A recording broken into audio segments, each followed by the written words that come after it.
আজ ডাউল রাঁধতেছিলাম, মুসুরির ডাল আর বুটির ডাল একসাথে মিশাই দিছি, হয়ে গেছে, প্রায় কাঁচা গেছে। তো এই পেঁয়াজটা ভাজা হবে, এটা ভাজা হইলে ডালের ভিতরে দিয়ে দিব।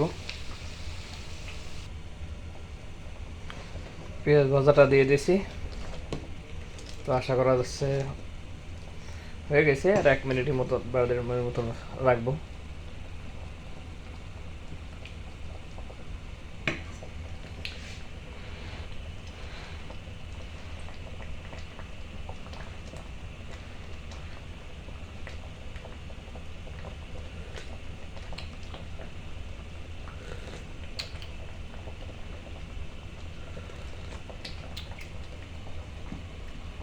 মাশাল্লাহ, লবণ টবণ সব ঠিক আছে, ওকে।